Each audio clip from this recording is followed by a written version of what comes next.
best friend. Welcome back to my channel. If you are new here, my name is Crystal and I am making weekly videos of specifically how to heal your inner child. For this week, we are moving on to step number 8. If you haven't watched the previous video, and recap it all for you. So step number 1 is really looking at your habits. Step number 2 is movement and moving your body, whether it be with yoga, with running, with walking, any little thing that you can do to have movement within your body. Step number 3 is really getting in touch with, and most importantly, not just yourself, but getting in touch with God and really learning the meaning of what that word and what that feeling and what that is for you is step number 3. Number 4 is breath work, really stepping in and focusing on your breath and really noticing when you get those anxiety that it really is because you are holding your breath. So really paying attention to your breath.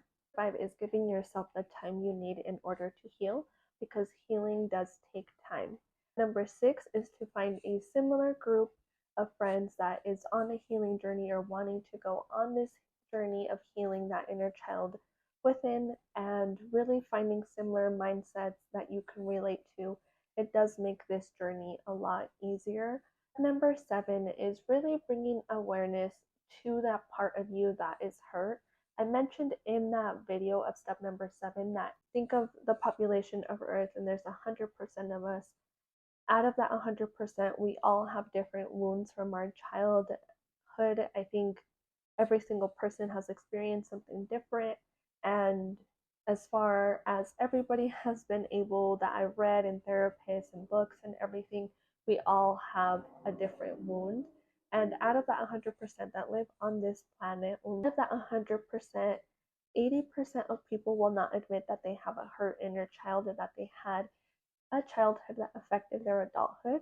And then 20% of people are the only ones that will admit that they had a childhood that affected their adulthood.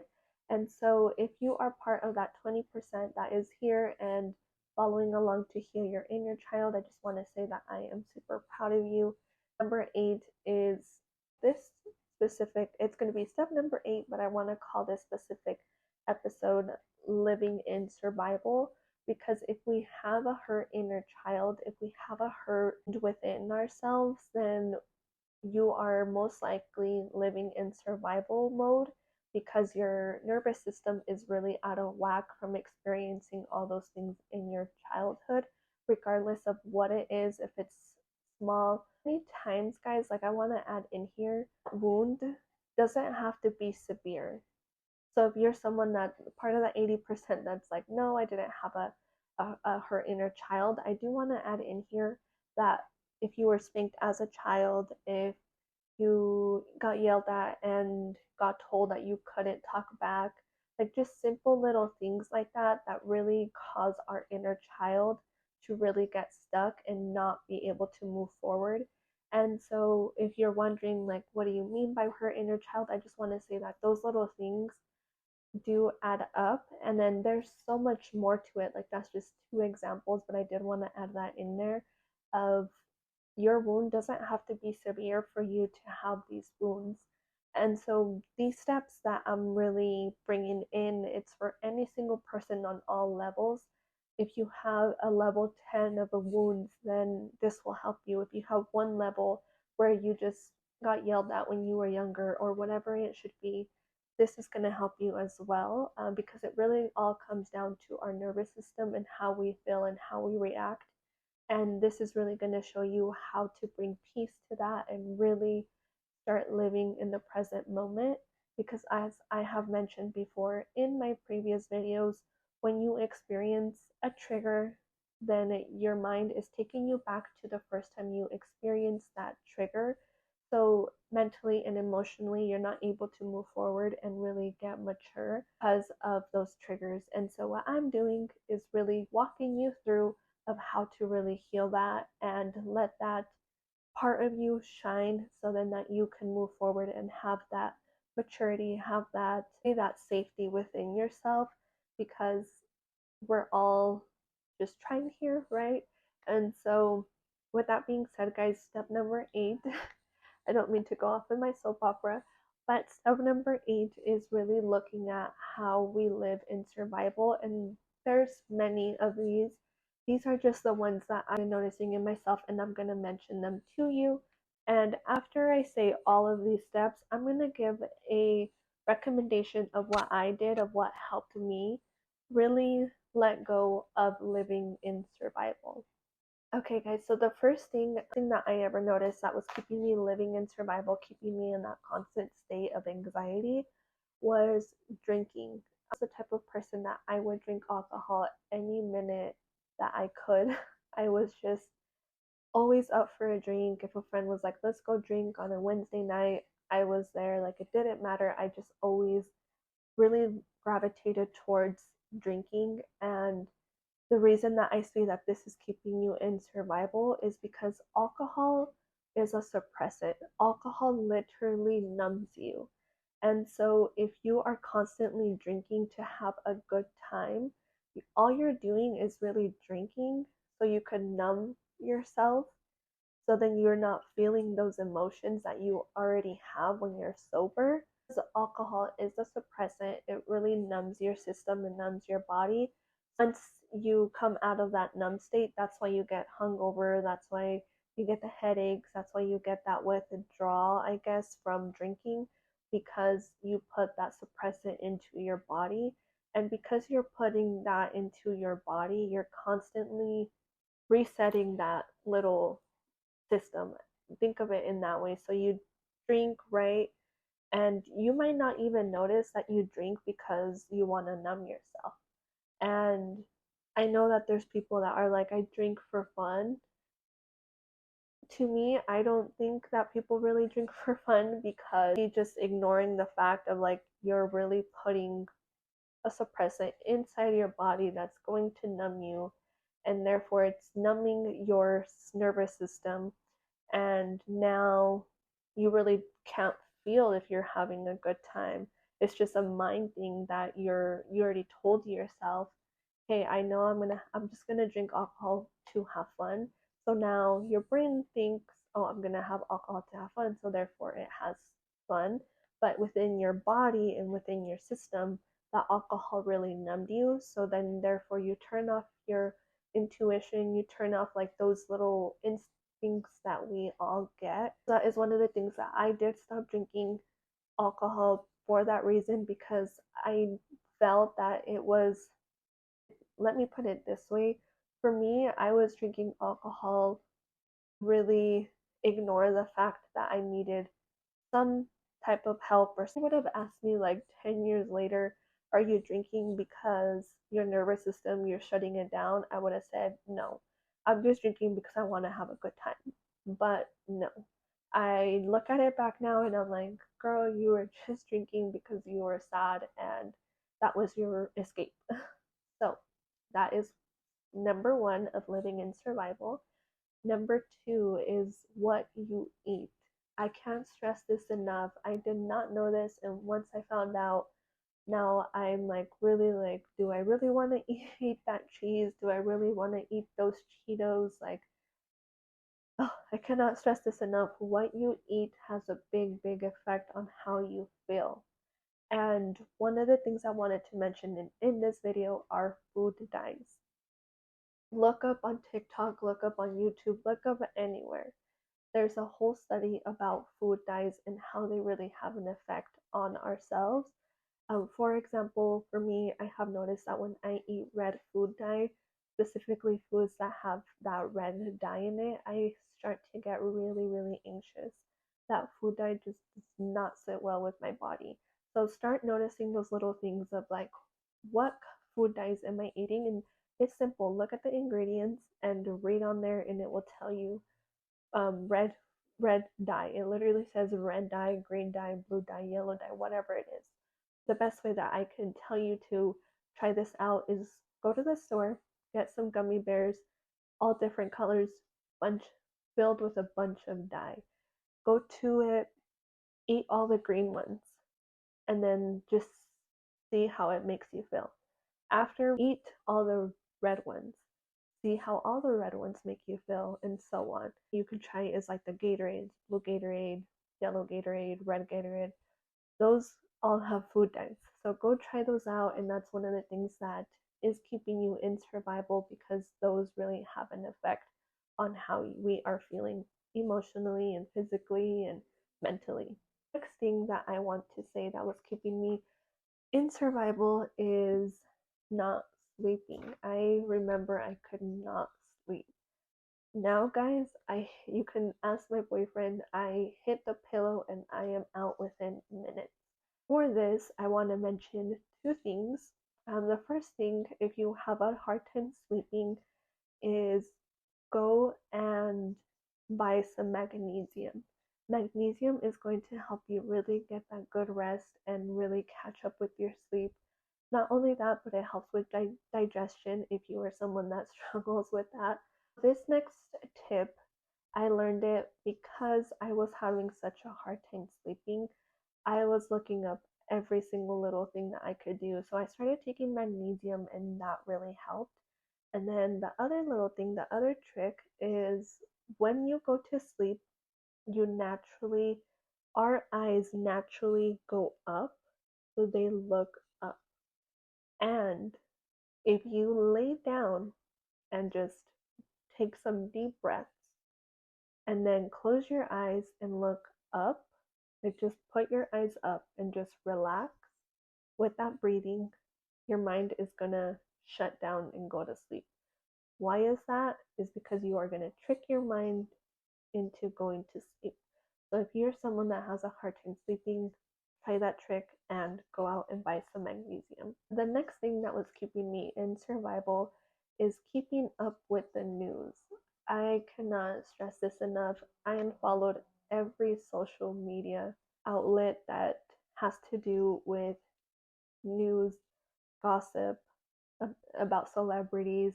I unfollowed celebrities. Like, really, all this stuff, all this news is really just keeping you in that survival because if you're constantly looking at what's out there and someone died and someone got murdered and someone, like, whatever the news, your local news is covering, that is just keeping you hooked of like, oh, what's next? What's next? And that's really your nervous system looking for that next chaos. Like, it's unbelievable. But what I will recommend with this one is please unfollow every social media outlet. If there's something that you need to find out, I promise you, you will find out. Nothing important goes unheard. So, and if that is too much for you, then at least leave one of them. But slowly start unfollowing them. All these celebrities, all they're doing is flaunting things that you're like, oh, I want that, I want that, I want that. So, really unfollowing that and living drama free. With speaking about drama, the next thing that was keeping me in survival is gossiping. We all do it, and it's keeping you in that cycle. It's looking outside of yourself and focusing on what everybody is doing so you don't focus on yourself innerly. So, I'm going to say this, and it's hard at first, but stop gossiping. Next time someone comes to you with a chisme, it's none of my business. Because it's not. Everybody has an opinion, guys. And those opinions do not feed you, do not pay your bills. So, zero on the gossip, zero. I know it's easier said than done, but you will feel a lot better when you don't know what Sally down the street is doing, when you don't know what your friend did this weekend. I promise you, like, it's okay to not gossip. You'll feel better, I promise. What's keeping me living in survival is living paycheck to paycheck. This one was super hard for me at first. If I tell you, and this is why I said celebrities, like following them and the social media influencers, like, don't get me wrong, I still follow some, but I've gotten a lot bit able to control all of that. But really, someone posts a shirt and they put it that they got it on Shein, and you're like, oh my god, I need it, but you know that you can't afford it, but therefore you still get it. So things like that are keeping you living paycheck to paycheck. And that living paycheck to paycheck is really keeping you in that scared mindset of, well, am I going to be able to do this? Am I going to be able to do that? Like, where is this paycheck? Like, where is like specific things like that are really keeping you in that survival living day to day with your nervous system on high alert. The next thing that was keeping me in survival, guys, is blaming others. Anytime something would happen to me, any little inconvenience, it was always someone's fault. It was never me. So I will say, getting out of that victim mindset takes a lot, but really looking and accepting responsibility is going to help you drastically. And specific little things like in your relationship, admitting that you were wrong and really letting go of that. I'm going to say ego because it is your ego, but getting out of that is really going to get you to start accepting who you are and where you do need the extra help at. The last thing that I will mention that was keeping me living in survival is ignoring that I had a mental health problem and wish that I could find it. I wish that I could. There was a TED talk that I watched about this lady talking about depression, and ever since I watched it, I've been trying to look for the same TED talk and I cannot find it. So if someone knows what TED talk it is, please send it to me because I want to rewatch it. So I watched this TED talk and this lady is talking about mental health, depression, and all of that. She mentions that if you have ever dealt with depression, it pretty much chemically like something goes on in your brain when you do have depression. So that's why she says that depression is a mental health. You don't have to be diagnosed to say it and to really know that it's okay to admit or it's okay that you have a mental health problem. So many of us have it that don't even know. And with this one, what I want to say and a recommendation that I want to do is ask yourself, what state am I in? What state am I in right now? And look at what you are overthinking. I saw this thing the other day and it said if you are constantly overthinking, it's because you haven't spoken your truth about that certain topic. So next time you are overthinking, I would recommend, what is it that you are overthinking about? Do I have something to say? Two, can I journal about this? Journal it out and just jot it down and leave it there. And so guys, that is step number 8, is really bringing awareness into that living in survival state.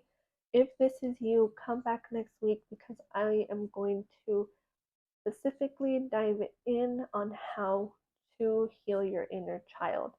All these steps are leading you up here. It's all part of the process. That's why I labeled them step number 1, 2, whatever, because it all comes down to the process. And so I will leave you guys there. So for this week, guys, I am actually going to do my very first giveaway. I talked about this book so much that I decided, you know what, let me do a giveaway, mail it out to someone, but let's make it fun in the mix. The book is called Your Journey to Success by Kenny Wise. I have mentioned this book twice, and I would love to send this to someone that is really wanting to get started in their healing and really wanting to take that next step, because this book is going to help you in so many ways. And I would love to hear whoever wins it to reach out to me and let's just talk about it, because it is a really, really good book. What you have to do, guys, to be entered into the giveaway is tag a friend in my last post and share it on your story, and make sure you tag me so I can get notified that you entered the giveaway. And then for an extra entry, take a screenshot that you are subscribed to me on my YouTube channel and you will get an additional entry to the giveaway. It is Sunday the 28th. I will leave this giveaway until June 9th, and on June 11th I will announce the winner, and then I will mail out your book on Monday the 12th. So if you guys want to enter it, just go ahead and follow those steps So comment on my last video, share it on your story, and then also send me a screenshot that you are subscribed for an extra entry.